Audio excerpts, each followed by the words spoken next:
जैन साथियों, इस लॉकडाउन के दौरान अगर हम लोगों ने सबसे ज्यादा पीड़ा में, तकलीफ में, परेशानी में किसी वर्ग को देखा तो वो हिंदुस्तान का मजदूर वर्ग, दिहाड़ी मजदूर हो या घरों में काम करने वाले लोग हों, ऐसे लोग जो रोज कमाते हैं, रोज खाते हैं, ऐसे लोग जिनका जीवन सिर्फ 2 वक्त की रोटी का इंतजाम कैसे होगा इसमें बीत जाता है।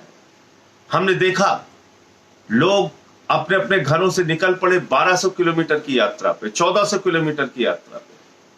कई लोगों की रास्ते में जान चली गई, घर नहीं पहुंच पाए। ऐसे तकलीफ के, ऐसे दुख के मंजर हमने देखे।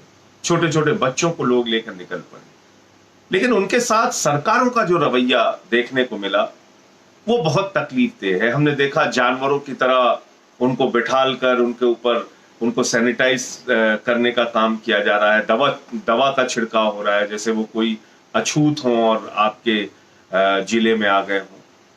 और अभी जो कर्नाटक सरकार ने फैसला लिया, ऐसा लगता है कि भारतीय जनता पार्टी प्रवासी मजदूरों को, बिहार के, यूपी के, अन्य प्रांतों के मजदूरों को गुलाम बनाकर रखना चाहती है।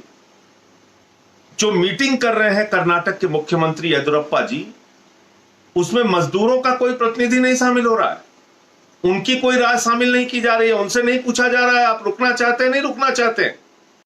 बिल्डर्स के साथ मीटिंग। इस देश में बंधुआ मजदूरी जिसमें साफ तौर पे लिखा हुआ है कि किसी भी मजदूर को आप उसकी इच्छा के बगैर नहीं रोक सकते। संविधान का आर्टिकल 19, आर्टिकल 21 पढ़ लीजिए, जिसमें किसी की इच्छा के विरुद्ध आप उसको रोक नहीं सकते। उसको स्वतंत्रता है कहीं से, हिंदुस्तान में कहीं से कहीं आने जाने की। और आपने एक तुगलकी फरमान जारी कर दिया कि साहब जो कर्नाटक के अंदर यूपी, बिहार, अन्य प्रांतों के प्रवासी मजदूर हैं उनको हम जाने नहीं देंगे। उस प्रांत के लोगों को जहां से सबसे ज्यादा समर्थन आप लेके आते हैं, और कोई भी भाजपा का नेता आज नहीं बोल रहा है, एक भी भारतीय जनता पार्टी के नेता के मुंह से आवाज नहीं निकल रही है। अरे भाई, यूपी के, बिहार के, झारखंड के, अन्य राज्यों के जो मजदूर कर्नाटक में काम कर रहे हैं वो आपके गुलाम हैं क्या? आपने खरीद रखा है क्या? इस बेचैनी में, इस परेशानी में जाना चाहते हैं अपने परिवार से, अपने परिवार के से, फिर जब उनकी स्थिति सामान्य हो जाएगी वो वापस आ जाएंगे। आप कौन होते हैं उनको? और इस प्रकार के एक तुगलकी आदेश पर पूरी की पूरी भाजपा मौन है।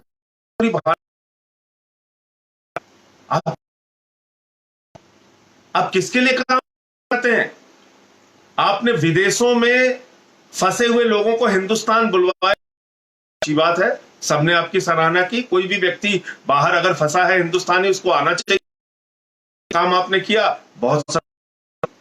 आपने कोटा में फंसे हुए छात्रों भेजा, अच्छी बात है, लेकिन जो मजदूर हैं उनका क्या गुनाह है? उन्होंने कौन सा अपराध कर दिया है?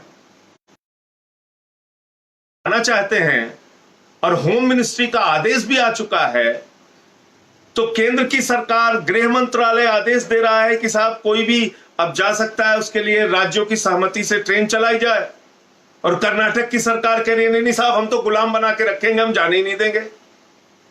तो मैं समझता हूं कि आदरणीय प्रधानमंत्री जी को, गृह मंत्री जी को, देश की सरकार को इस बात का संज्ञान लेना चाहिए कि उत्तर प्रदेश के, बिहार के, अन्य राज्यों के प्रवासी मजदूर कोई गुलाम नहीं है कर्नाटक सरकार के। और अगर उनको रोका जा रहा है तो पूरी तरीके से अवैध है, गलत है, अमन, और उनको उनके राज्य से, कर्नाटक से, उनके अपने राज्य में भेजने का इंतजाम तत्काल सरकार कराए।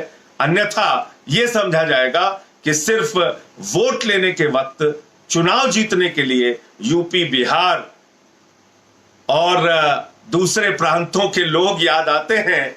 जब वोट का वक्त निकल जाता है तो उनके हाल पर मरने के लिए उनको छोड़ दिया जाता है। भाजपा को अपनी ये सोच, अपनी ये प्रवृत्ति, अपना ये विचार, अपना ये रवैया बदलना चाहिए। इंकलाब जिंदाबाद।